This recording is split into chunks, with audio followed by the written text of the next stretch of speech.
The Singing Revolution was Estonia's response to Soviet occupation.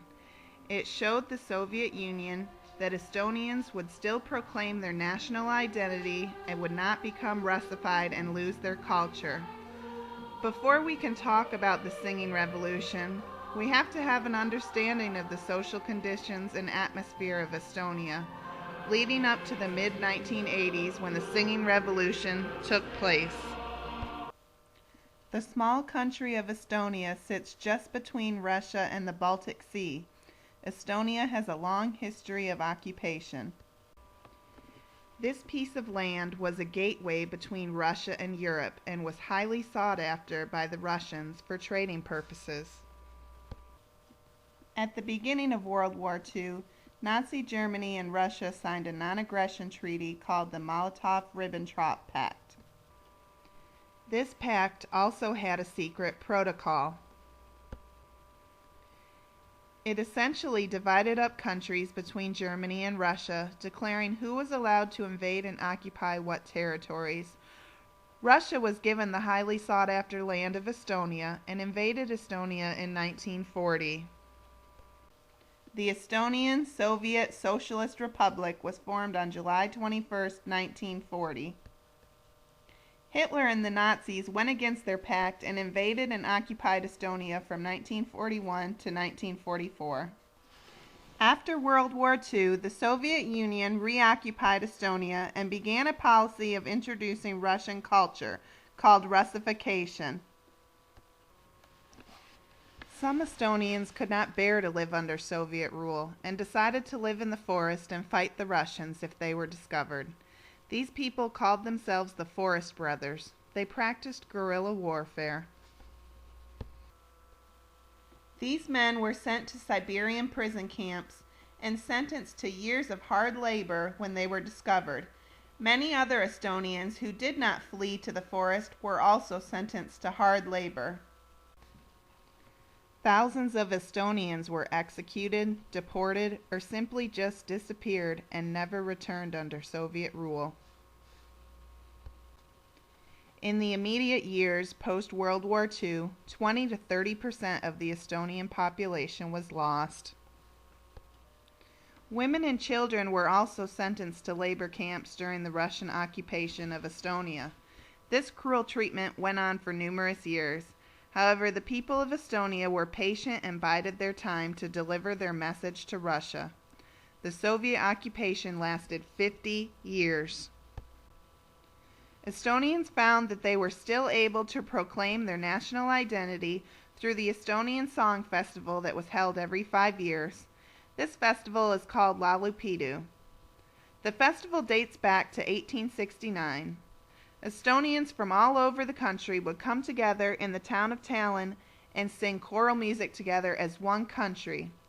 Even during the Russian occupation, the festival was permitted to carry on. The Soviet government eventually became hesitant of the festival, but decided to closely monitor the event.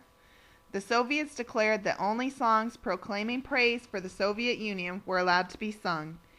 In 1947, a song that was banned by the Soviets called Muisama on Minu Arm, translated as My Fatherland is My Love, was sung at the end of the program and became the unofficial anthem of occupied Estonia.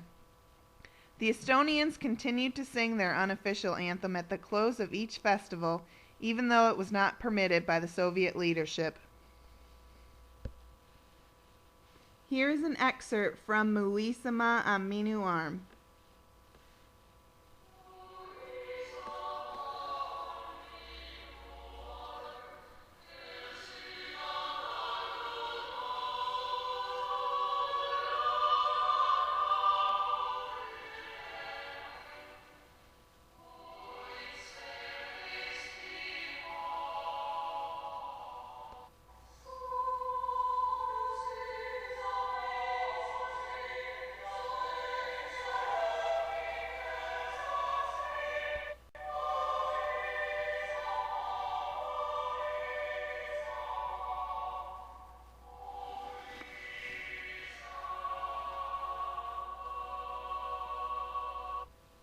Mikhail Gorbachev was appointed the General Secretary of the Communist Party of the Soviet Union in 1985 and instituted a new policy of perestroika and glasnost.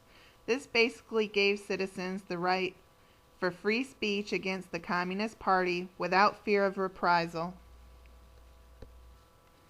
The patient Estonians took this as their opportunity and tested the waters by speaking out against a mining project in 1987. When they were not silenced, it opened the doors for Estonian political activist parties to speak out against the occupation from the Soviets and speak about a free Estonia.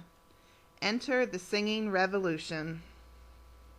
The sound of 30,000 people all singing in unison, being led by a single conductor, was very powerful and allowed Estonians to celebrate their cultural heritage and shared national identity. They may have been under Soviet leadership, but they still felt in their hearts that they were Estonians. There were 3 different music festivals in 1988 where Estonians gathered and sang about their national heritage and demanding freedom for Estonia. The crowds became so large that they had to move to the festival grounds. The 3rd music festival, held in September 1988, drew over 300,000 Estonians. That was more than 20% of the Estonian population, all gathered at a single music festival. Estonians no longer feared flying the Estonian flag and began feeling more confident in their right to assemble and demand freedom. There were also uprisings from other Soviet republics at this time demanding their freedom from the Soviet Union. A human chain was formed in 1989 between Estonia, Latvia, and Lithuania to show their support of one another and to show their solidarity in their demand to end Soviet occupation. This human chain was over 375 miles long and was called the Baltic Way. In 1991, Estonia declared their independence from the Soviet Union. This drew Soviet troops to the Tallinn television tower. Estonians tried to shield the tower from the troops and congregated and sang. The troops did not intervene and were eventually called off and returned to the Soviet Union. This marks the independence of Estonia as of August 20th, 1991. The use of nonviolent protests saved Estonia a lot of bloodshed in the end of the revolution. Estonians practiced peaceful protests and did what they could do legally. This can be paralleled to theories of Plato, who believed that you should find ways to protest and do what is right, but still do so lawfully. Plato writes on the teachings of Socrates, who felt that you must be just when you are nonviolent. Socrates did not feel that injustice should be met with injustice. You can also draw parallels to the singing revolution and the theories of Martin Luther King Jr. and Gandhi.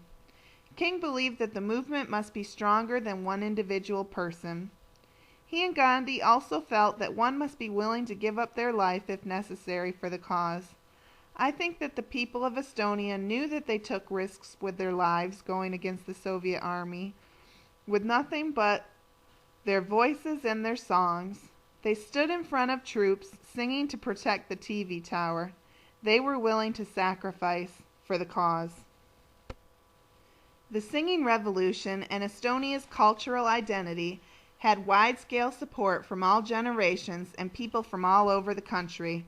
The movement showed the strength in a unified nation who stayed positive through countless hardships and continued to strive for independence. The participants were brave and sang songs to claim their heritage. These songs led to a call for freedom from Soviet occupation and the eventual withdrawal of the Soviet Union from Estonia. With patience, strength, and pride, the country of Estonia reclaimed their independence and did so in one of the most beautiful ways possible, with the sound of beautiful music.